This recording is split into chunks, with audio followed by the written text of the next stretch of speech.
This is Radio Free Asia from Washington, D.C. The following program is in Uyghur.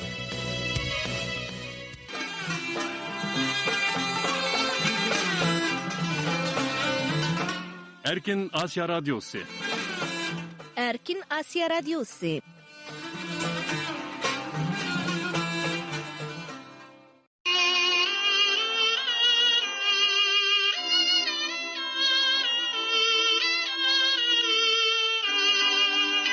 Assalamu alaikum, hürmetlik radyo anlıqçılar. Anlavatqınlar Erkin Asya Radyosu'nun 7. oktyabr düşenbe gündeki Uygurca anlatışı. Amerika paytaxtı Washington'dan anlavatısılar. Bugünkü programlarının riyasetçiligide Mihriban xizmetinlerde. Hürmetlik radyo anlıqçılar. Düşenbe gündeki bir saatlik anlatışımızda aval anlaydıqınlar Uygurlar ve xalqara vaziyetke dair qısqa xabarlar. Anlatışımızın davamında vaqa ve mulay sayfası boyunca verilgen programlar diqqətinizdə buludu. Hürmetlik radyo anlıqçılar, 7. oktyabr düşenbe gündeki bir saatlik anlatışımızını Uygurlar münasebetlik qısqa xabarlardan başlayımız.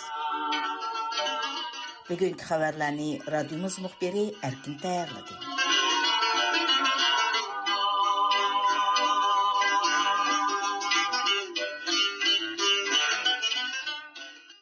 5 oktyabr yakshanba kuni Pakistanning Karachi aydırımı atrofida yuz bergan odam bomba hujumi bo'lishi mumkinligi gumon qilinayotgan bir portlashda 2 Xitoy fuqarosi o'lgan.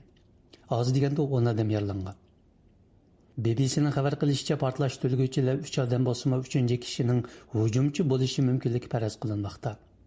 Halbuki Pakistanning Balojiston o'lkasidagi mustaqillik tarafdorlaridan Balojiston ozodlik armiyasi hujumni o'zlarining ilib olganligini ilgari surgan.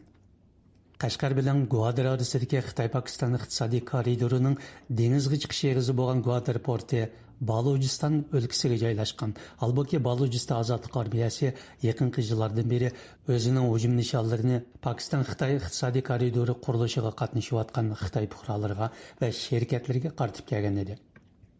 Bu qitimli hujum Pakistan Ichki ishlar ministri Muhsin Naqvi bilan Xitoy Markaziy siyosiy qonun komitetining sekretari Chin Mingoning o'tgan oy Islomobodda ko'rishib, terrorlikqa qarshi turish, chegara boshqarish qatorliq jihatlarda hamkorlikni kuchaytirishga kelishishining orqasidan yuz bergan.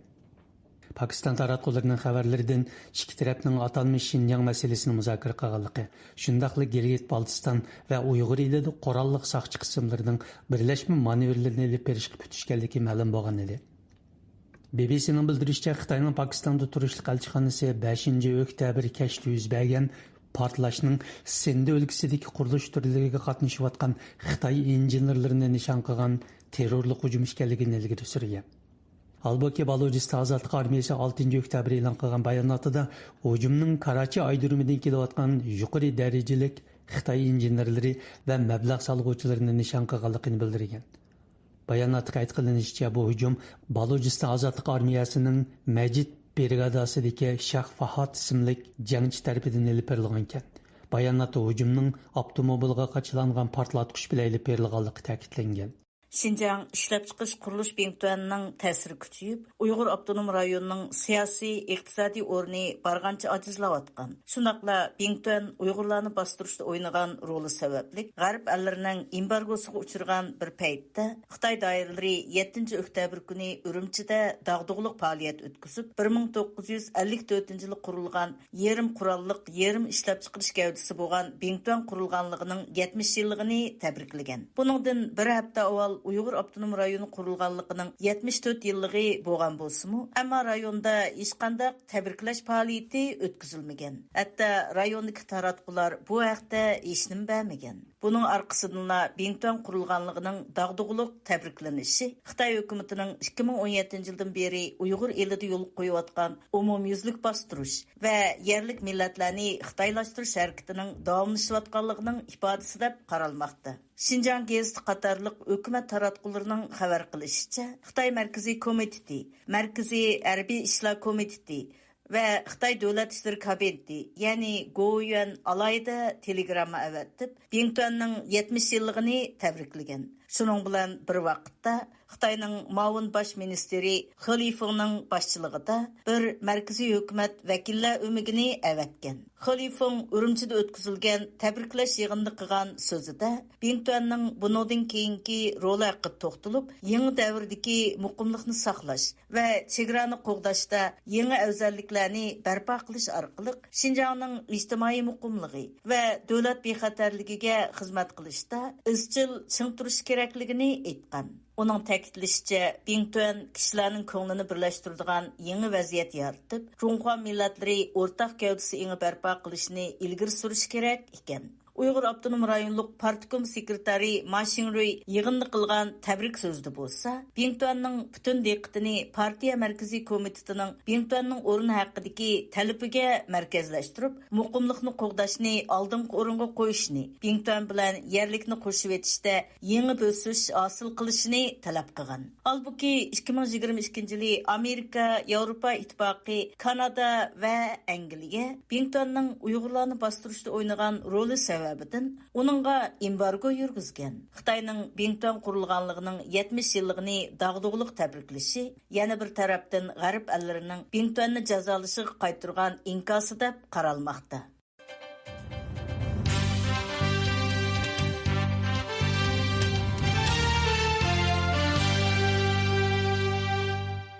Xitayning Tuzluq Taypan nomli hakerlar guruhi Amerikaning AT&T, Verizon, Lumen qatorliq asosli telefon shirkatlariga qarata hakerlik hujumi ilib borgan.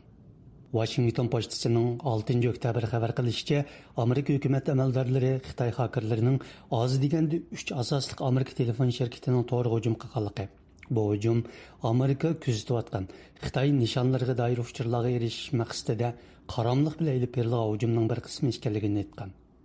Xabarda bu deloning Amerika Federatsiya tekshirish idorasi, istixborot organlari va Amerika Ana vatan xavfsizligi ministrligi tomonidan dastlabki tekshirish bosqichida ketayotganligi qayd qilinmoqda.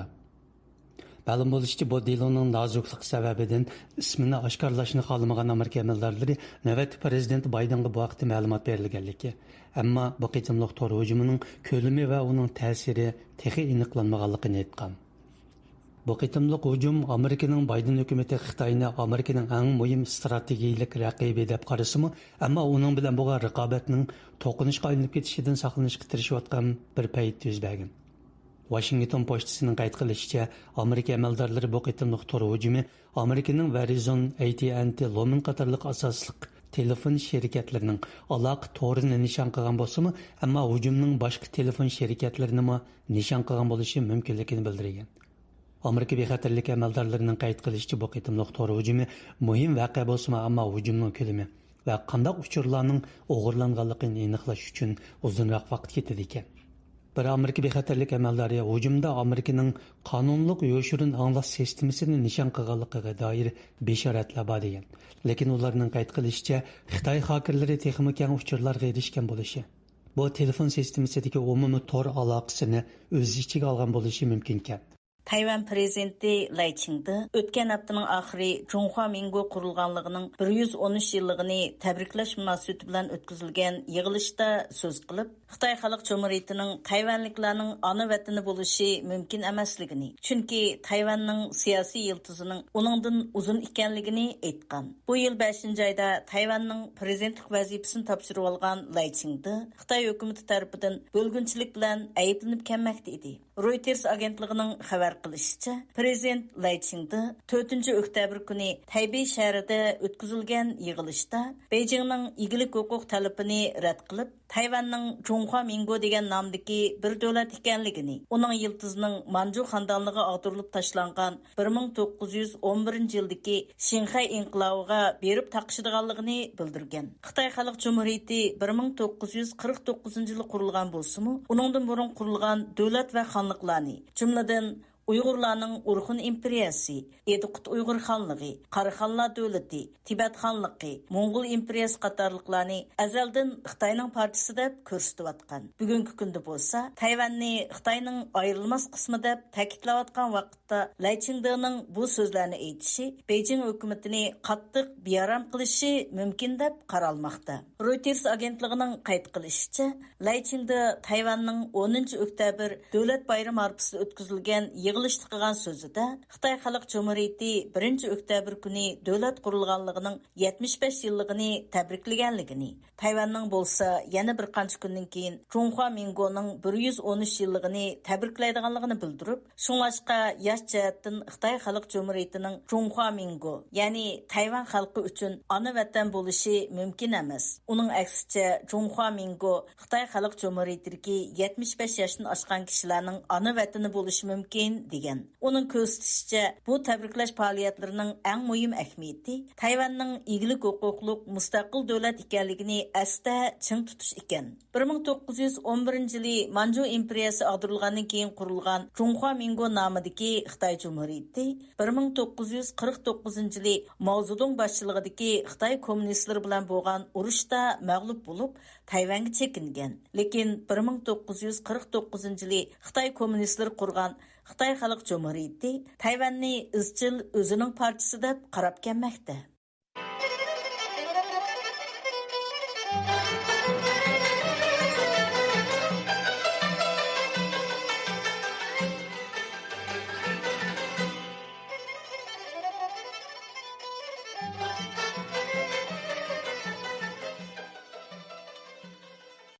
Xitoyning Shandong өлкәсендәге Рейжоу шәһәреннән килгән су мәхсулатлары şirkәте Тәклимаканның отыр кысмындагы мәктәп айсыда Австралия чоң рак yetiştirishga башлаган.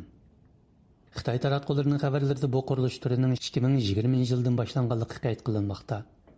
Xitoy xabarlari gazetining 5-oktyabr bergan bu vaqtdagi xabarida Rejov shahridagi suv mahsulotlari shirkatining Makn oyisiga xizmat ko'rib savatdeb Avstraliya cho'ng raki yetishtirishni sinab qilganligi.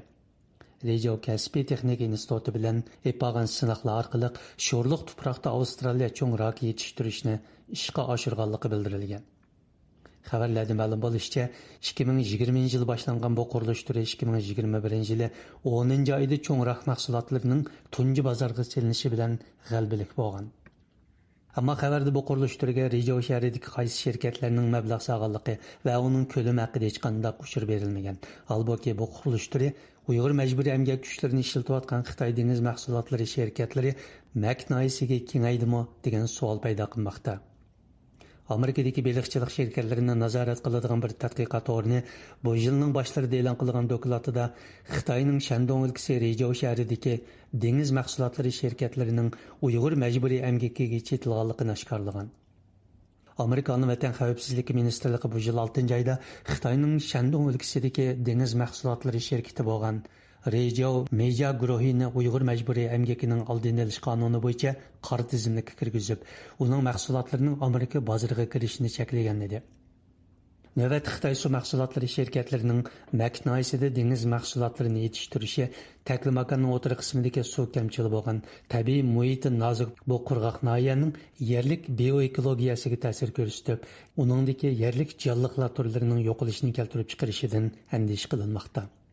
Xitoy xabarlari gazetining qayd qilishicha, navbatda Maknoy noyisidagi cho'ng rak fermasida 480 emgak kuch ishlaydi ekan. Amerika Avam palata raisi Mike Johnson Nyu-York aksiyasida amerikalik tijoratchilarga so'zlagan nutqida Amerikaning Xitoydan kelayotgan majburiy emgak mahsulotlariga taqobil turish uchun davomli xizmat qilganligini aytgan. U so'zida Uyg'ur majburiy emgakiga chetishlik mahsulotlarining Amerika tamojnasidagi eng tuvanchak qoidasi bo'yicha posilka holatida Amerika bozoriga kirishdagi ahvolga xotima berishni maqsad qilgan qonunlarni tuzish hamda majburiy emgak mahsulotlariga zarba beradigan qonunlar ustida davomli ishlayotganligini bildirgan. U mundaq degan: Her ikki partiya a'zolari majburiy emgakka taqobil turish hamda eng tuvancha qoidasini suiiste'mol qilayotgan Xitoy korxonalariga zarba beradigan qonunlar ustida ishlayotdi. Avam palata a'zosi Mike Johnson 1-oktyabr kunidagi bu so'zida Xitoyga taqobil turish masalasi ustida nuqtaliq to'xtalgan. U mundaq degan: Xitoyning bizning emgakimiz va texnikamizni o'g'irlaydigan, savdo kelishimidan foydalanib ishlab chiqarishimiz va kasblarimizga ziyon yetkazadigan qilmishlarini bo'sh qo'yib o'tadigan kunlar o'tib ketdi. Алдыңғы айда Avam palatasi 20 necha qonun loyihasini ma'qullab, Xitoyning sodini suiiste'mol qilish va boshqa nachar soda odatlariga taqobil turdi. Biz ma'qullagan biologik bexatarlik qonuni buning bir misolidir. Uning ko'rsatishicha, bu qonun amerikaliklarning sog'lomligiga doir sonliq ma'lumotlarni qo'g'daydigan va Xitoy boshqarishidagi biotexnika shirkatlari bilan tuziladigan davlat to'xtamlarini bekor qiladigan qonun ekan. U buni har ikki partiyadan bo'lgan majlis a'zolarining o'rtaq tirishchiligining g'albisi deb atagan. Avam palata raisi Mike Johnson so'zda yana navbatda Amerikada ko'plagan kishilarning amerikaliklarning mablag'ining Xitoyga, jumladan Xitoy armiyasining kuchlanishiga yordam berayotganligini tushunib yetganligini, Amerika mablag'ining Xitoy armiyasini qo'llaydigan shirkatlarga eqishining oldini olishning eng yaxshi usuli haqida unumli suhbatlarning bo'layotganligini aytgan. Mike Johnson bu so'zda yana savdo sohasidagilarni Xitoyning Tayvanga hujum qilish ehtimolligiga tayyorlik ko'rish haqida ogohlantirib, biz o'z niyatini oshkorlagan bir gumonxo'r rahbar bilan hapilishayotimiz. Garchi biz bu urushning yuz bermasligi uchun duo qilsakmi, biroq o'z shirkatlarimizning bu ehtimollikka tayyorlik qilish uchun qadam bosishiga kapolatlik qilish hammamizning manfaatiga uyg'un deb so'z qilgan.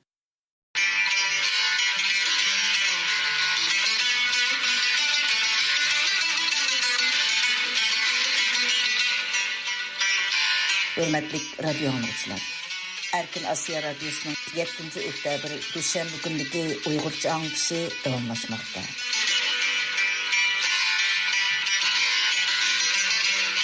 Ben bugünkü program riyasetçisi Mihriban. Yukarıda kısa haberlerini anladınlar. Tövende vaka ve mulayit sayıpsı boyunca anlatışımızı başlayınız.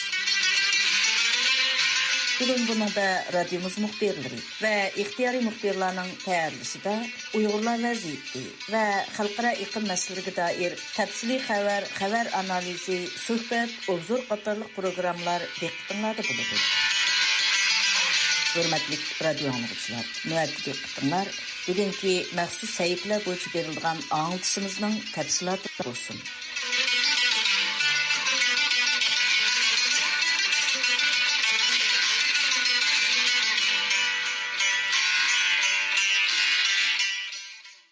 G'arb hukumatları ve kişilik hukuk teşkilatları Xitoy hukumatini Uyg'urlarni keng ko'lamlik nazorat qilish, xo'rlash va mingyush orqali bostirdi deb ayblab kelgan edi. Yaqinda Uyg'ur eliga borgan angliyalik vlogerlar Uyg'urlarning tinch, baxtiyor yashayotganligi haqida videolarni ishlab tarqatgan. Ular o'zlarining Uyg'ur elida kishilik hukuk dafsanchiligini ko'rmaganligini o'tirib qo'ygan. Undaqda Uyg'ur elining vaziyatini kuzatayotgan mutaxassislar bu vaqtda nima deydi? Tuanda diqqatinglar, muxbirimiz Uyg'urning bu vaqtdagi programmasi bo'lsin.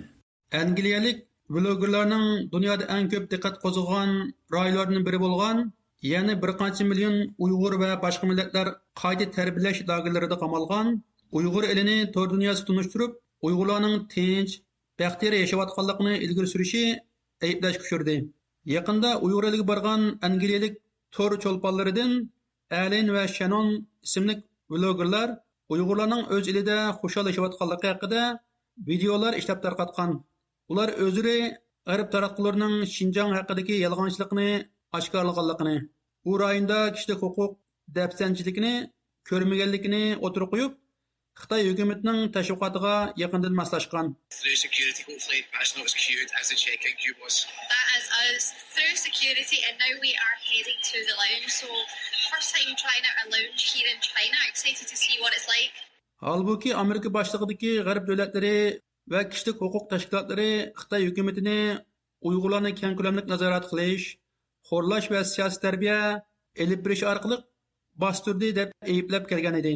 Uyg'ur eli va Xitoydagi oliy maktablarda o'qituvchilik qilgan Amerikalik antropolog, ma'rifchi doktor Phyllis Wickham xonim ziyoratimizni qabul qilib, Allen bilan Shannonning tarqatgan videolar haqida ko'z qarashini ifodalab mundaq dedi. I definitely agree that influencers are buying into the Chinese propaganda strategy by allowing the vloggers free rein, even through yerlik ve çetelik torjolpanları, yani vloggerlar ma'lum manfaat badalga Xitoyning tashviqot strategiyasiga xizmat qilyotidi degan fikrga qo'shilaman. Alim bilan Shannonning Xinjiangga berib ishlagan videolarni ko'rib chiqdim. Ular Xitoyning tepiga usul o'ynab, Xinjiangning vaziyatini normallashtirishga tirishgan.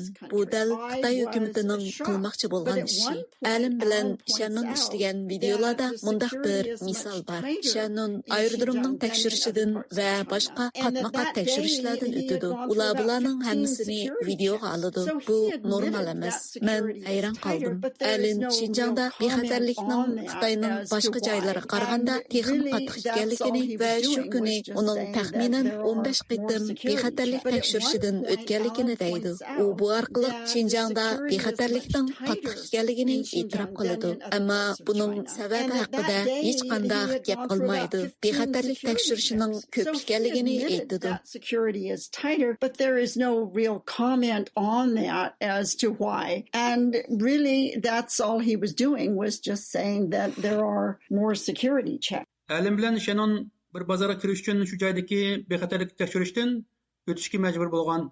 Bireyden bu ahval hakkında düşünce berip, bazarның bexatarligi uchun ular kirib chiqqanlarni tekshirdi degan. Hamda o'zlari shu kuni taxminan 15 qatim bexatarlik tekshirishdan o'tganligini e'tirof qilgan. Lekin buning sababi haqida hech qanday tushuncha bermagan. Alim bilan Shannon videolarda Xitoy kirishki maqsadning faqatla sayohat qilish ekanligini alohida tilga olgan. Ondan ular videosida agar siz faqat g'arb taratqularning gaplarni anglasangiz, Xitoydagi bu joy eng ko'p talash-tartish qilingan joydir. Uyg'urlarning hammasi yaxshi yashayotganda qildi. Hamma ish normal. Undaqda bu joy haqida nima uchun salbiy gaplar bo'ldi? Tushunolmadim, deydi. Uyg'ur kishilik huquq qurishning tadqiqotchisi doktor Henrik Chajaski Allen bilan Shannonning bu fikrlariga inkas qaytarib mundaq dedi. The vlogger who goes to visit a particular space, and of course the space of interest for us is the Uyghur region. These young bu torçolpanları, yani vloggerlar Uyghur rayonunun ma'lum yerlerini ziyaret qilgan. Bu yosh bolalar Uyghur rayoniga berib, Xitoyning depik usul o'ynab, Xitoyning tashviqotini qilgan. Yani videolarda Xitoyning demoqchi bo'lganini aks ettirib bergan. Bu Xitoy hukumati uchun intayin foydali taktika. Xitoy bu tashviqotni chet elliklar orqali qilyapti. Bu vloggerlar Xitoy hukumatining orzusidagi Xinjiang hikoyasini so'zlayapti. Ular buningdan pul tepyapti. Xitoy hukumatining tashviqotini qilib, Uyg'urlarning azob oqibatlari va ko'z yoshlari badliga pul tepish haqiqatan qamlashmagan bir ish. They have monetized this particular stance, and that's quite disagreeable, really, to think that by propagating the narratives they may profit from misery. Uyg'ur eliga borgan muxbirlarning emas, sayohatchilarning har doim ta'qib nazoratga ilinganligi, yerli kishilar bilan paranglashganda daxli taruzga uchraydiganligi ko'pdan beri ma'lum bo'lib kelayotgan edi. Doktor Filiz Vakab xonim 2018-yili Uyg'ur eliga sayohatga borganda o'zining soqchilarning ta'qib qilinib, so'roqqa tortilganligini, xohlagan yerga berib, xohlagan kishi bilan ko'risholmaganligini alohida tilga oldi. U yana mehmonxonaga kirish eg'izida, yuqori sur'atli tashyo'l bo'ylarida tekshirish punkti borligini ilgari surdi. Doktor Henrik Chajaski va doktor Filiz Vakab xonimning qarashicha, Xitoy hukumati va Xitoy taraflarining bu vloggerlarga fursat yaratib berishi hamda tashviq qilishdagi maqsadi birinchidan Xitoy iqtisodini jonlantirish, ikkinchidan g'arb davlatlarining Xitoy qarshi so'zlariga g'arbliklarning og'iz orqali raddiya berish, uchinchidan Uyg'ur elidagi Uyg'ur qatorliq millatlarga yurilayotgan irqiy qirg'inchilik va insoniyat qarshi jinoyatlarni davomli inkor qilish ekan. Qadrli radio anglag'uvchilar, bu programmani Washingtondan Uyg'ur tayyorladi.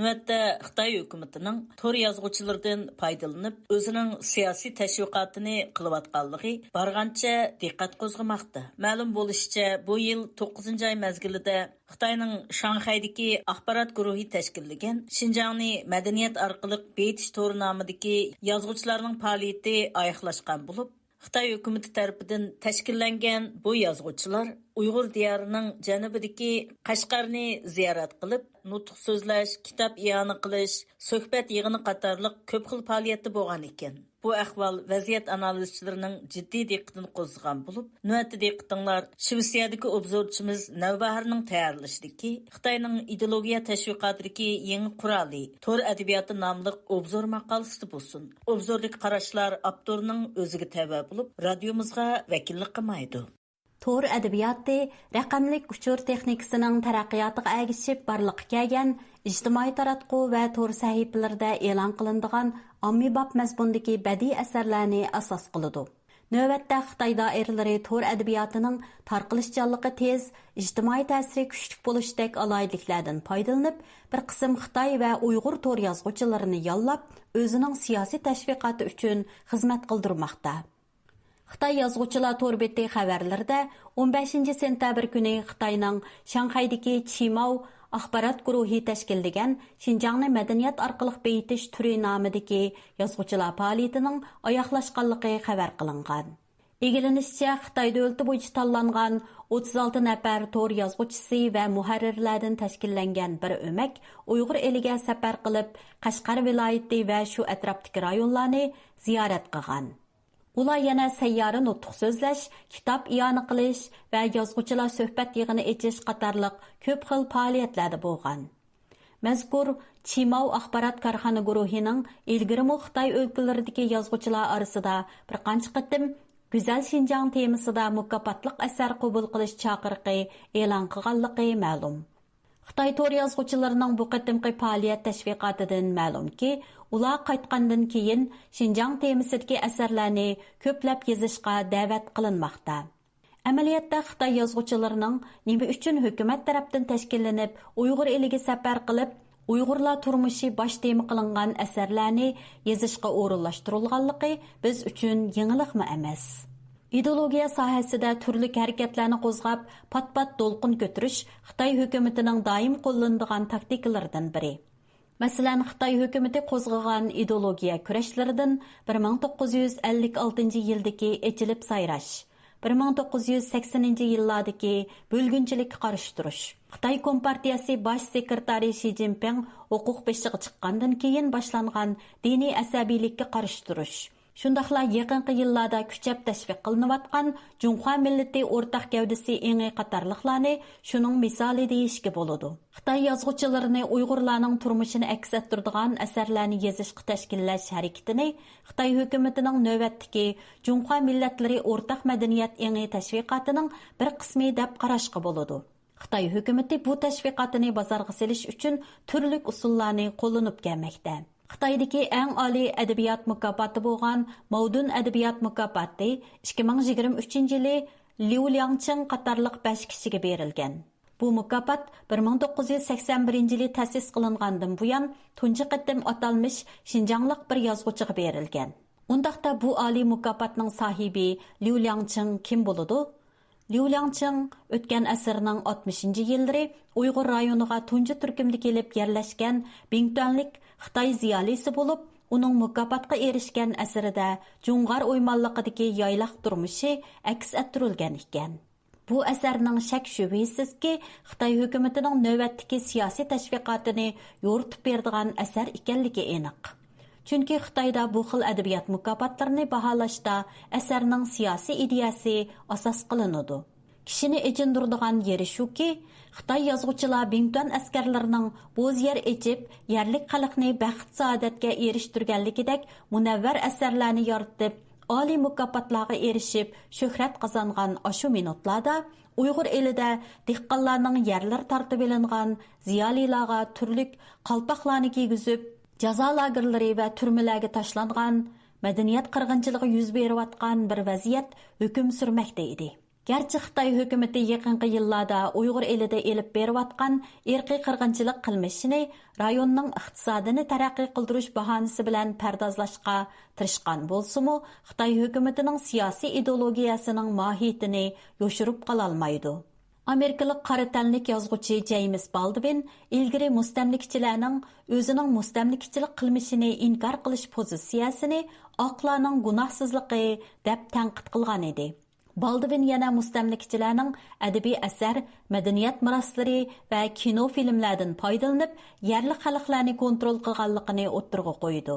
Bu xil hodisa bilan selishtirsak, Xitoylar o'z tarixi va madaniyatida Uyg'ur, Qozoq qatorliq yerlik millatlarga yurgizgan mustamlikachilik va irqiy ayirmachilik qilmishlarini izchil holda inkor qilish bilan birlikda Uyg'ur qatorliq yerlik millatlarni jismoniy va ideologiya jihatdan kontrol qilishni yanada chang'itish g'arazini ishga oshirishga urinib keldi. Шуңа bu xil hodisini bizmi tirnoq ichidagi Xitoylarning gunohsizligi deb atsak, oshirib o'tgan bo'lmaymiz albatta. Hozirgi zamon Xitoy taratqulardagi Xitoy tor yozuvchilarining Xinjiang temasi qizg'inligimi Xitoylarning mustamlikini inkor qilish, pardozlashdagi tashviqotidan boshqa narsa emas. Bizga ma'lumki, Xitoy manbalaridagi atalmish Xinjiang tema qilingan asarlarning hammasida bizga tonish bo'lib ketgan o'rtaq mazmun va tasvirlar bor. U bo'lsa-mu Xitoy ko'chmanlar Uyg'ur, Qozoq qatorliq yerlik xalqlar bilan yashash jarayonida har zamon xalq ichiga cho'kib, yerliklarning yuqori hurmatiga sazovar bo'ladi. Ularga yangiliklarni va Xitoy madaniyatini o'rgatadi. Shu tariqada ijil inoq yashaydi. Hatto yerliklar bilan nikohlanib, oila quradi. Bu xil asarlar ko'pincha yerlik xalqning urf-odat, an'analariga hurmat qilmagan asosda yaratilgan. Шуңа xalqning noroziligiga uchrab, Uyg'ur va Qozoq ziyolilari tarafidan tanqid qilinib kelgan. Amaliyotda Xitoylar yaratgan asarlar ular amaliyotga oshirmoqchi bo'lgan g'oyaviy tush edi. Yerli xalqlar bilan Xitoylar hech bir zaman haqiqiy turda ittifoq bo'la olmagan. Qarshilik, surkilish va tirkishishlar davomli bo'lib turgan. 1990-yillarda yuz bergan Barin inqilobi, 2009-yili yuz bergan Shougan vaqasi, Urumchi qirg'inchiligi qatorliqlar buning dalili bo'la oladi. Xitoy hukumati Xitoy o'lkalaridagi to'r yozuvchilari orqali Xitoyning ideologiya tashviqotini qanot yoydirib qolmay, yana Uyg'ur to'r yozuvchilarini Xitoy eğitimi uchun qalam tavritishga majburlamoqda. İgilishimizcha yaqinqi yillarda Xitoy taratqularida Eltamur ismli Uyg'ur yoshining yozgan to'r hikoyalari va to'r romanlari Xitoy o'qirmanlari orasida intayin qarshi ilishga erishgan. Yanımı ishkirlagan uchurlarga asosan Eltamur asarlarining Xitoydagi davlat darajalik turlik mukofotlarga erishganligi va butun kunlik to'r yozuvchisi qatorida xizmat qilayotganligi ma'lum bo'ldi.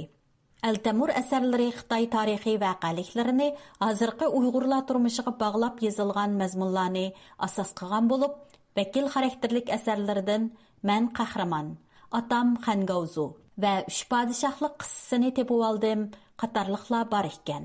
Eltamur muxbirlarga bergan ziyoratida "Men Xinjiangdagi har millat xalqining azaldan o'zaro madaniyat almashtirish va aloqada bo'lib kelganligidek tarixiy faktlarni asos qilaman" degan ko'z qarashini ifodalagan. Bu so'zlarga ortiq izohatning hojati bo'lmasa kerak. Xitoy o'lkasidan kelgan bu bir turkum to'r yozuvchilari muxbirlarga Qashqar xalqi bilan madaniyat almashtirish orqali ularni haqiqiy turda madaniyat bilan oziqlantirmoqchi bo'lganligini bildirgan. Amaliyotda Uyg'urlarning hargizmi Xitoy yozuvchilarining asarlariga ehtiyoji yo'q. Uyg'urlar tarixdan buyon o'z ichidan yetishib chiqqan adib va olimlarining nodir asarlari, ügüt nasihatlaridan oziq elib kelgan. Halbuki bugungi kunda Uyg'urlarning kimligi va an'anasi to'g'risida bilim bergan, asar yozgan yozuvchi shoirlarning hammasi degudek nohaq tutqun qilindi yoki iz deraksiz yo'qotib etildi. Bu adiblardan Farhod Tursun, Abduqodir Jaloliddin, Odil Tuniyaz va Gulnisa Imin qatorliqlar hozirgacha erkinlikka chiqqani yo'q. Xitoy hukumatining to'r adabiyotini taraqqiy qildirib, Xinjiang adabiyotini beyitish shuari hargizmi Uyg'ur adabiyotini taraqqiy qildira olmaydi. Xitoy hukumati Xitoy to'r yozuvchilarini faqatla o'z siyosatining tashviqot elchisi qila oladi. Chunki bir millatning madaniyat ozuqi shu millatning o'z yozuvchilari, adiblaridan keladi. Bu ma'nodan olganda Uyg'ur adabiyoti Uyg'ur yozuvchilarining Uyg'ur tilida yozgan asarlari bilan beyidi va yashnaydi.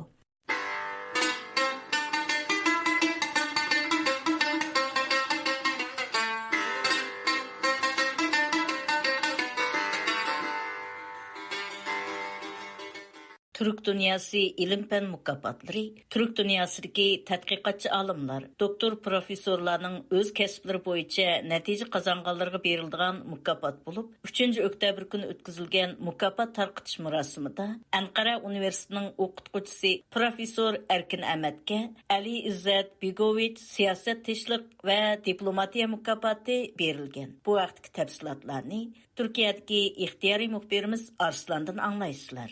Uyghur professor Ali Izzat Begovich siyosat, tinchlik va diplomatiya mukofotiga erishdi.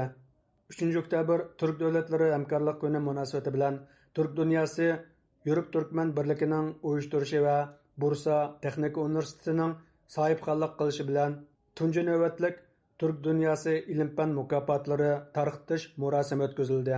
Bu mukofot Turk dunyosidagi tadqiqotchi olimlar, doktor professorlarning ham tabiiy fan ham ijtimoiy fan sohalarida o'z kasblari bo'yicha natija qozonganlarga beriladigan bo'lib, mazkur mukofot yana kasb turlari bo'yicha bir qancha nomlar bilan atalgan. Anqara universiteti o'qituvchisi professor doktor Erkin Ahmadga Ali Izzat Begovich siyosat, tinchlik va diplomatiya mukofoti berildi. O'xshash vaqtda yana Mahmud Qashqari tilshunoslik mukofoti professor doktor Ahmad Bijan Arjalasonga, Katib Chalabi Coğrafya mukofoti Uyg'urlar va Uyg'ur tarixi to'g'risida ko'p sonda maqola va kitob yozgan turk tarixshunos professor doktor Ahmad Tashog'ilga, Yusuf Sajib siyosat bilimi mukofoti professor doktor Burhoniddin Duranga berildi. Bulardan boshqa yana ijtimoiy va tabiiy fan bo'yicha o'z kasbida natija qozongan 29 mutaxassisga Turk dunyosi ilm-fan mukofoti tarqitib berildi. Mukofot tarqitish murosimiga Yildirim shahar boshlig'i Oktay Yilmaz, Adolat va taraqqiyot partiyasi parlament a'zosi Osmon Mestan, Bursa texnik universiteti rektori professor Naji Chag'lar, Adolat va taraqqiyot partiyasi Bursa shaharlik sho'ba raisi Davud Gurkan, Turkiya Madaniyat va sayohat ministerligining muavin ministri Sardar Cham qatorliq rahbarlar va ko'p sonda tadqiqotchilar va muxbirlar qatnashdi. Mukofot tarqitish marosimida Turkiya Madaniyat va sayohat ministerligi muavin ministri Sardar Cham so'z qilib, mundaq dedi: Turk dunyosining har sohada o'zini texmi yaxshi taraqqiy qildirishi va kuchlanishi uchun tirishchanlik ko'rsatishi kerak bo'lgan bir davrda yashayapmiz. Ham shuningga tushliq tirishchanlik ko'rsatyapmiz. Butun dunyo bu jihatda Turkiyaning yurgizayotgan xizmatlarini yaqindan kuzatib kelyapti. Turkiya mazlumlarning haq-huquqini qo'g'dash, zolimning haddidan eshishini cheklash uchun tirishchanlik ko'rsatyapti. Murosimda riyosatchi Erkin Ahmadni sahnaga taklif qildi. Ham so'z qilib mundoq dedi: Mazlum xalqning izzat hurmatini namoyon qilish uchun taqdim qilingan bu mukofot sharafli xalqning haq-huquq qo'g'dug'uchisi, Sharqi Turkiston davosining ilmiy ovozi, Anqara universitetining o'qituvchisi professor doktor Erkin Ahmadga berildi. Mukofotni Bursa texnik universitetining muavin mudiri professor Beyhan Bayhan apandi Erkin Ahmadga taqdim qildi. Mukofot taqdim qilingandan keyin programma riyosatchisi Uyg'urlarni qo'llaydiganligini bildirib mundoq dedi: Professor doktor Erkin Ahmadga tashakkur etamiz. Yana bir qatam tabriklaymiz. Bu yerdan biz Sharqi Turkistonning yanada ekanligimizni butun dunyoga jakarlaymiz. Biz Mahmud Qashqari tilshunoslik mukofotiga erishgan professor doktor Ahmad Bijan Arjalason bilan suhbat o'tkazish uchun telefon qildik, biroq u o'zining kasallik sababidan ziyoratimizni qabul qila olmaydiganligini bildirdi. Biz yana bu haqda fikr qarashlarini ilish uchun Katib Chalabi Coğrafya mukofotiga erishgan professor doktor Ahmad Tashog'il apandi bilan suhbat olib bordik. Ziyoratimizni qabul qilgan professor doktor Ahmad Tashog'il apandi Uyg'urlarning Turk dunyosi tarixidagi ahamiyati to'g'risida to'xtalib mundoq dedi: Yusuf Sajib va Mahmud Qashqari Turk dunyosining eng qimmatli bebaho xazinalaridir. Buning sababi bo'lsa, ularning asarlari qadimgi turk madaniyati va o'tmishdan bugungacha bo'lgan bog'lanishliq munosabatini yaxshi tushunish uchun nihoyatda qimmatli asarlardir. Ularning asarlari bo'lganligi uchun biz qadimgi turk madaniyatini bilib yetdik. Bu ikki olim Sharqi Turkistonning Uyg'urlarning yurti bo'lgan Qashqar shahrida yashab olamdan o'tgan. Ularning bizga qoldirgan bu merosi butun turk dunyosining birligi uchun yetarli darajada qimmatga ega. Professor Doktor Ahmet Taşağıl Efendi Uyg'urlarning hozirgi ahvoli to'g'risida fikr yurgizib mundoq dedi. Uyg'urlarning hozirgi ahvoliga ichinamiz. Ularga yurgizilayotgan besim va zulmga qayg'uramiz. Ularning bu ichinishli ahvolini hamma kishi bilishi kerak. Biz yana fikr qarashlarini ilish uchun Turk dunyosi Turkman birligi bosh kotibi Jamal Aqqush Efendi bilan suhbat olib bordik. Ziyoratimizni qabul qilgan Jamal Efendi bu mukofotning maqsadi to'g'risida to'xtalib mundoq dedi. Türk Dünyası Bilim Ödülleri programımızın amacı binlerce yıl dünya tarihine yön vermiş, aydınlanma çağımızı meydana getirmiş büyük bilim insanlarımıza hem şükranlarımızı sunmak hem onların Türk Dünyası İlim Fan Mukofoti yo'lga qo'yishdagi maqsadimiz necha ming yildan buyon dunyo tarixining yo'linishiga ta'sir ko'rsatgan, ilm ma'rifat bilan insonlarning yashash yo'liga nur chachqan buyuk olimlarga tashakkur etish ham ularning aslimlarini xotirlash, ularning nomida yangi davrda o'xshash sohada yangi taraqqiyotlarni, ilmiy tadqiqotlarni olib borgan ziyolilarimizni taqdirlash uchundir. Bu faoliyat bundan keyin har yili bir qatam o'tkaziladi. Jamal Aqqush Efendi yana mundoq dedi. Erkin Emet hocamız yıllardır Doğu Türkistan'ın sesi olmuş, mazlum Uygurların sesini bütün dünyaya duyurmaya çalışmış bir kıymetli hocamız. Profesör Doktor Erkin Ahmet Sharqiy Turkistonning ovozini butun dunyoga anglitishga tirishayotgan qimmatli bir o'qituvchi bo'lib, uningga Eli İzzet Begovich siyosat va diplomatiya mukofotini berish baholag'uvchilar tarafidan muvofiq ko'rildi. Bir mazlum xalq nomidagi bu mukofotni boshqa bir mazlum xalqning vakili, Turkiyadagi ovozi bo'lgan hurmatli Erkin Ahmetga berish eng to'g'ri edi. Bu mukofotni Erkin Ahmet Efendiga berish orqali butun dunyoga Sharqiy Turkiston masalasining, Uyg'ur masalasining bir irqiy qirg'inchilik masalasi ekanligini va buning insoniyatga qarshi jinoyat ekanligini eslatish bizning burchimiz.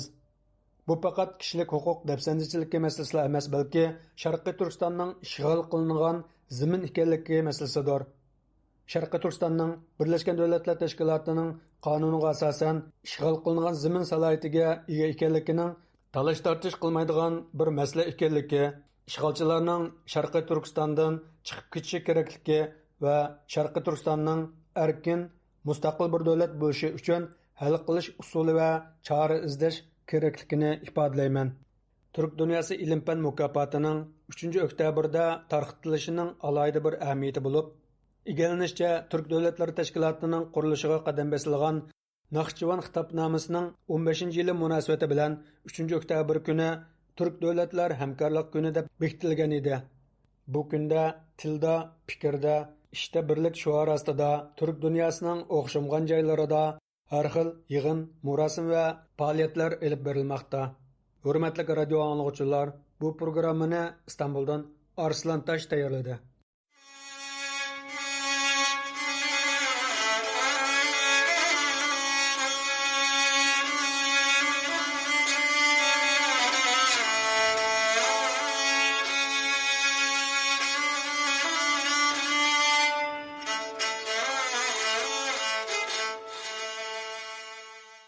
Xitay taratqularının xəbərlərinə görə, bu yıl 9-cu ayının axırı Xitay Kompartiyası Mərkəzi Hökuməti məbləğ, texnika və əmgək küçüzüş bolğan kəsblərni Şərqi Dəniz yaqısı rayonlardan O'rta və G'arbiy rayonlarga, mərkəzi şəhərlərdən G'arbiy ölkələrə yötkəş haqqında qararlar alğan. Undaqda bu qararlar Xitayda barğancha işivətqan işsizlik krizisini hal qilish uchun elinyaptamdı. Yoki Uyg'ur diyariga ko'chma yötkəşning bahanasimi? Tövəndə diqqətinglar, radiomuz obzorchisi Asiya Uyg'urning işsizlik krizisi və Xitayning Uyg'ur eliga ko'chman yötkəş g'arizi nomli obzor maqolasi bo'lsin. Maqoldagi qarashlar avtorning o'ziga tava bo'lib, radiomuzga vakillik qilmaydi.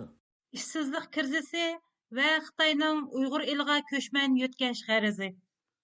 2024 yili 9 ayning 25 kuni Xitoy Kompartiyasi Markaziy Hukumati va Davlat ishlari komitetining ishga o'rnashtirishdagi ilg'or strategiyasini ilgari surish va yuqori sifatda to'liq ishga o'rnashtirish haqidagi taklifi e'lon qilindi.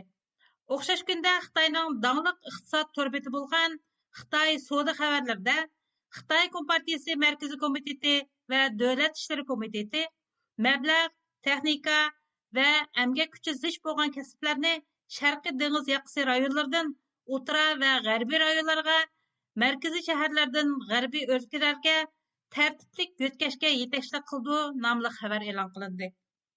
Undaqda bu ikki xabarning bir-biri bilan qanday munosabati bor? Xitoyning davlatlik statistika idorasi yaqinda e'lon qilgan ma'lumotdan qaraganda, Xitoydagi maktabda o'qiyotgan yoshlarni qo'shmaganda 16 yoshdan 24 yoshgacha bo'lgan yoshlarning ishsizlik nisbati 18.8% yetgan. Xitoyning bu statistikasi e'lon qilinibla, Xitoy ishchi va xalqarada zo'r g'ulg'ula paydo qilgan edi. Darvaqa 25 sentabr Xitoy hukumati yuqorida biz tilga olgan taklif loyihasini e'lon qildi. Mazkur taklif loyihasida ma'rif ta'minoti bilan ixtisosliklarga bo'lgan ehtiyojni o'zaro moslashtirish, ömürlük kasbiy mahorat tarbiyalash sistemasini mukammallashtirish va kasbiy ixtisosliklarning taraqqiyot yo'llarini kengaytirish o'tirib qo'yilgan edi. Orqadanlar dengiz yoqasi rayonlaridagi ishlab chiqarish liniyalarini Uyg'ur elida asos qilgan g'arbiy rayonlarga yo'tkash tashabbusining o'tirg'i chiqishi muqarrar holda yuqorqi taklif loyihasi bilan munosabatli bo'lganligi oshkora. Darvaqa, yuqorqi ikki xabarning biri dengiz yoqasi rayonlarining ishlab chiqarish liniyasini Uyg'ur elini asos qilgan g'arbiy rayonlarga umumyuzlik yo'tkash orqali zo'r miqdordagi ish o'rni barpo qilish. Yana biri bu ish o'rinlarini dengiz yoqasi rayonlaridagi ishsizlikni hal qilish uchun ishlatish. Demak, Xitoy mushundaq usulda Xitoyning dengiz yoqasi rayonlarida o'tirg'i chiqqan ishsizlik krizisini hal qilish bilan birga Uyg'ur eliga zo'r miqdordagi nopus yo'tkash planini qiynalmayla amalga oshira oladi. Ya'ni bu usul bilan bir tash bilan ikki paxtakni so'qib, ham ishsizlikni hal qilish, ham nopus yo'tkashdek qo'sh unumga erishgan bo'ladi. Texmi muhimi, bu xil nopus yo'tkash usulini hech kim Xitoyning Uyg'urlar ustidagi irqiy qirg'inchilik jinoyatlari bilan bog'lab tushunmaydi. Undaqda Xitoy yoshlaridagi bu ishsizlikning eshib ketishi bilan Uyg'ur irqiy qirg'inchilik orasida qanday munosabat bor? Bu haqiqatan intayin murakkab va cho'nqurroq izlanib ko'rmaganda odamning aqligami oson kelib qolmaydigan bir munosabatdir. Bizga ma'lum bo'lgandek, nomrodlikni tugutish plani Xitoy Xalq Jumhuriyati qurilgandan buyon izchil yurgizib kelayotgan eng muhim davlat siyosatlarining biri. Hatto Xitoyni xalqarada cho'ng so'zlayotgan muhim omillarning birimi dal uning 1 milliard 400 million nupusi bor Xitoyni nomrodlikdan qutuldirib, iqtisodni kuchlantirganligidir. Lekin xalqaraga aniq bo'lmagan masala shuki, 1 milliard 400 millionlik g'oyat zo'r nupusning eng nomrod qatlamiga Uyg'urlarning tizilishi va buning orqasidagi maxfiyatliklardir. Bu maxfiyatliklarmi amaliyotda Uyg'urlarning bugun irqiy qirg'inchilik uchirishi bilan bevosita bog'lanishi bo'lganligi uchun Xitoyning atalmish nomrodlikni tugutish planining ish yuzini tushunmaganda Uyg'ur masalasining bosh oyog'ini tushunishmi qiyinga to'xtaydi. Nomrodlikni tugutish plani garchi Xitoyda ishsizlikning eshib ketishidagi birdan-bir sabab bo'lmasa-mu, lekin eng muhim sabablarning biri hisoblanadi. Chunki Xitoy Uyg'ur elida 1994-yili atalmish nomrodlikni tugutish planini yo'l qo'ygandan boshlab, bu planga masalda orqa-orqadan Şinjanға yordam plani va G'arbni keng ko'lamda etish planini yo'l qo'ygan edi. Bu ikki planning biri Xitoy o'lkalaridagi davlat ma'murlarini Uyg'ur eliga birinchi qo'l rahbarlik imtiyozi bilan yo'tkab kelish. Ikkinchisi bo'lsa, Xitoyning 1978-yildan buyon sirtqa echib etilgan dengiz yoqasi rayonlaridagi korxonachilarning Uyg'ur elining boylik manbalaridan haqsiz foydalanish imtiyozi bilan yo'tkab kelinishi bo'lgan edi. Demak, Şinjanğa yordam planining turtkisida Uyg'ur eliga kelgan Xitoy kadrlar Uyg'ur elidagi barliq ma'muriy organlarning birinchi qo'l ma'muriy huquqdoriga aylantirilgan. Ya'ni barliq huquq Xitoylarning qo'liga o'tgan.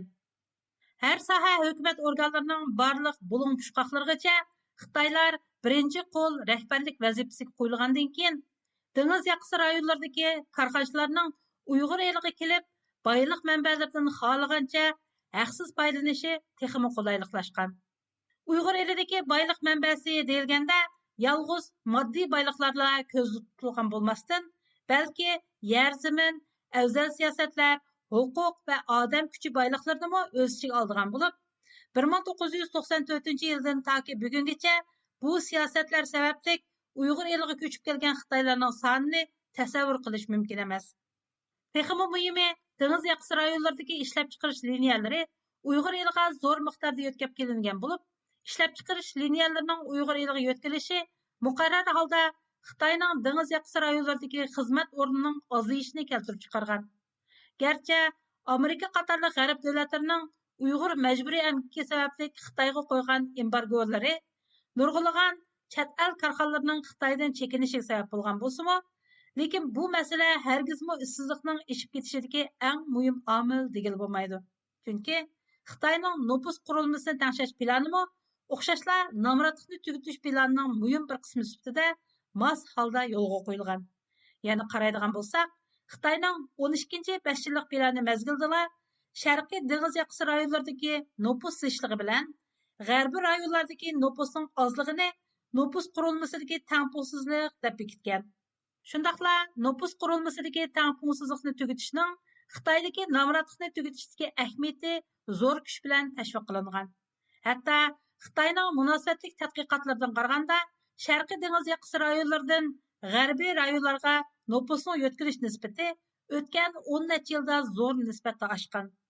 Bundaq bir eshishning sababi dal dengiz yoqasi rayonlaridagi ishlab chiqarish liniyalarining g'arbiy rayonlarga yetkazilganligi sababli bo'lganligi o'tirg'i qo'yilgan. Darvaqa suv tuvanga odam egiziga yomishidi degandek, buningdan 40 yil avval Xitoyning dengiz yoqasi rayonlari butkul Xitoy, hatto Uyg'ur elini o'z ichiga olgan holda zo'r bir to'kim nopusni o'ziga jalb qilgan edi. Kishilar dengiz yoqasi rayonlariga pul tepish, boy bo'lish uchun to'plashgan edi. Ammo 90-yillardan boshlangan Xitoyning Uyg'ur elini asosiy gavda qilgan g'arbni echish siyosati nuqul holdagi dengiz yoqasi rayonlarining ishlab chiqarish liniyalarini Uyg'ur eliga yetkash, Uyg'ur elini g'arbga taraqqiy qilishdagi chiqish eg'izi qilishni ko'zlagan emas. Balki Xitoy zaminining oltidan bir qismini tashkil qiladigan, ammo Uyg'ur nopusi asosli nisbatni egallaydigan bu zaminga texmi ko'p Xitoy nopusini yetkazib kelish orqali Uyg'ur eliga bo'lgan egidorchiligini mustahkam asosga ega qilishni bosh nishon qilgan. Darvaqa Xitoydagi ishsizlikning eshib ketishi dengiz yoqasi rayonlaridagi ishlab chiqarish liniyalarining tez suratda Uyg'ur eliga yetkazilishi bilan munosabatlik bo'lganligi bir haqiqat. Texmi muhimi, zo'r ko'lamdagi Xitoy nopusining Uyg'ur eliga yetkazilishi va Uyg'urlarning ma'muriy iqtisodiy haqlarini tartib olish, qisqasi Uyg'urlarning nopusini azaytish yoki yo'qotish orqali mazkur rayonning nopus qurilmasini butunlay o'zgartirish aslida masalaning tub manbasidir.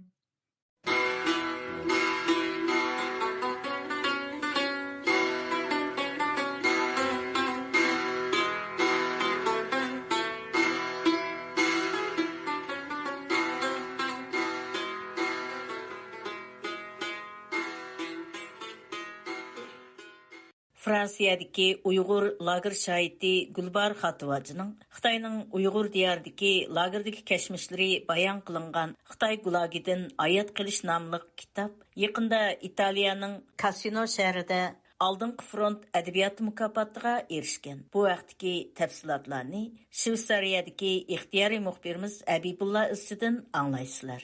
Fransiyadagi lager shoidi Gulbar Xatovajining Xitoy gulagidan oyat qilish nomli kitobi Italiyaning Cassino shahrida oldingi front adabiyoti mukofotiga erishgan. Cassino xalqaro shahri oldingi front adabiyoti degan nom bilan 2005-yil boshlab yo'l qo'yilgan bu mukofot asosligi urush, kishilik huquqdan mahrum qilish, yuqum, ocharchilik qatorliq insoniyat krizisini tadqiq qiladigan va buni o'qirmanlarga yetkazadigan adabiy asarlarga bag'ishlangan. Italiyaning Lazio rayonidagi Cassino shahri 2-Dunyo urushida butunlay vayron bo'lgan edi. Bu munosabat bilan Cassino universiteti bu urushning ziyonkashligiga uchraganlarni xotirlash uchun oldingi front adabiyoti mukofotini ta'sis qilgan ekan. Bu munosabat bilan Gulbar Xatovaji xonim radiomizning telefon ziyoratini qabul qilib, o'zining mukofotga tanlanish jarayoni haqidagi ma'lumotlarni radio anglovchilar bilan o'rtoqlashib o'tdi. Mening Xitoy gulagidan hayot qolg'uchi degan kitobimning Italiyadagi mening kitobimni italyanchaga tarjima qilib nashr qildirgan nashriyat tarafidan ayol yozuvchilar Dalfonte degan mukofotga erishganlik xabarini bu yil 5-oyda anladım. Bu mukofotga tanlanuvchi nomzodlarni Italiya va dunyoning farqli joylaridagi ba'zi nashriyotlar bekitgandan keyin Italiyaning Casino shahridagi Casino xalqaro universitetining Casino va Lazio rayonlaridagi o'quvchilari nomzodlik tanlangan kitobni o'qib chiqib baholaydi ekan va qo'yilgan nomerga asosan eng yuqori nomerga erishguchi 4 kitobning avtorini har yillik mukofotga erishguchi qilib bekitdi ekan. Bu yilgi tanlash yilning 5-ida boshlangan bo'lib, 5-oyda o'quvchilarning tanlab bekitishidan o'tib, Gulbahor Xotivaji eng yuqori 1563 nomer bilan birinchilikka erishgan. Mukofot komiteti tomonidan bu mukofotga erishguchilarning salohiyati oxirgi qatim bekitilgan. Mukofot tarqitish murosimi bo'lsa, 2-dunyo urushida Yevropadagi eng chong urushlarning biri deb atalgan Casino urushining 80 yilligini xotirlash uchun 4-oktyabr tarqitilgan. Mukofotni Gulbahor Xotivajiga vakolatan Editora nashriyotidan Ilaria Benini topshirib olgan. La scrittrice Janezek è la vincitrice del premio internazionale Città di Cassino Letterature dal Fronte, giunto alla 14ª edizione. Biz bu munosabat bilan mukofot tarqatuvchi o'rin Italiyaning Casino shahridagi Casino universiteti bilan aloqalashdik. Ular savollarimizga yozmacha javob berib, Gulbahor Xotivajining bu kitobini mukofotga tanlashning sababi haqida mundaq dedi. Gulbahor Xotivajini tanlashning sababi uningdagi jasorat, kechmishini aytishga jur'at qilish, kechirmishlarining dahshatlari bilan qayta yuzlashishdan iboratdir. Chunki kitobida kuchlik ovoz bilan Xitoy hokimiyati tomonidan Uyg'urlarning assimilyatsiya qilinishi qarshi turishni gavdalantirdi. U yerda Xitoy bo'lmaganlarga bo'shliq yo'qligini, qiyin qistoq va inson qalbidan chiqqan zo'ravonliklarni o'qirmanlarning ko'rishi va his qilishiga aylantirgan. Uning bu kitobi 21-asrdagi intayin muhim bo'lgan bir to'pluq, ya'ni bir millatning xususiy va kollektiv kimligini yo'qotish va assimilyatsiya qilishning isboti. Bu mukofot komiteti bu qatim ayol yozuvchilar asarlari va ulardagi favqulodda temalarni tanlagan. Bu qatimki ayollar adabiyoti mukofoti temasi bo'lsa, badanimiz, ovozimiz, erkinligimizdan iborat bo'lib, Gulbahor Xotivaji bu vaqtdagi tafsilotlarni radio anglag'uchilar bilan o'rtoqlashib o'tdi. Meningki kitobim şu İtalya'daki Casino şehrideki şu nesriyat tarafidan tanlanıp çıkıp şu Casino şehrideki o'quvchilarninki tanlash orqali oldingi qatardagi Dalfonte degan mukofotga erishibdi. Bundan men haqiqatan shundoq bir xil xush bo'lib hayajonlandim. İtalya'daki Casino shahridagi shu nashriyat tarafidan tanlanib chiqib, shu Casino shahridagi o'quvchilarninki tanlash orqali 4 kitob tanlanib chiqibdi ekan. Shu qatorda mukofot tarqitish faoliyati 10-oyning 4-kuni Italiyaning Casino shahrida o'tkazilmoqda. Afsus, men Uyg'urcha, italyancha tarjimon topolmaganlik sababidan bu faoliyatga boramaydigan bo'lib qoldim. Biroq shu Italiyadagi shu nashriyatninki odamlari menga vakolatan shu faoliyatga berib mukofotni oldi. Bu qatimqi mukofotlash haqida Lego Casino nomli gazetda berilgan xabarda Gulbahor Xotivajining Xitoyning jazo lagerlaridagi kechirmishlari atrofliq tonishtirilgan bo'lib, 1 milliondan ortiq Uyg'ur Xitoyning terrorlik, singib kirishning oldini olish, bo'lgunchilik degandek asossiz ayblashlar bilan atalmish qayta tarbiyalash lagerlari qamalgan. Uyg'urlarning keng ko'lamda tutqun qilinib, sistemalik bostirilayotganligidek bir reallik Xinjiang soqchi hujjatiga o'xshash ba'zi materiallar orqali dunyoga oshkorlangandan keyin dunyo jamoatchiligi u yerda yuz bergan Mao Zedong davridan keyingi eng vayron qilg'uchi qirg'inchilikdan xabardor bo'ldi. Gulbahor Xotivajining 14 tilga tarjima qilingan bu kitobimi u va oilasidagilarning xatarga tavakkul qilib o'z kechirmishlarini insonlar bilan o'rtoqlashishi va guvohligi orqali g'arb dunyosining bu masalaga nisbatan parvosizligini ko'rsatib berdi deb yozilgan. Gulbahor Xotivaji xonim yana o'zining bu mukofotga tanlanganligidek bir hayojonni radio anglag'uchilar bilan o'rtoqlashib, bu mukofotning amaliyotda o'ziga emas, Uyg'ur xalqiga berilgan deb o'ylaydiganligini bildirib o'tdi. Endi bu yolg'iz menga berilgan mukofot emas, amaliyotda meningki xalqimga berilgan mukofot. Xitoyniki irqiy qirg'inchiligi to'xtagani yo'q, vatandagi turma lagerlar taqilib u yerdagi millionlagan insonlarimiz erkinlik chiqini yo'q. Bu ahvolda garchi bu kitobninki mukofotga erishishi meni hayajonlantirgan bo'lsa-mu, meningki va jumladan menga o'xshash kishilarningki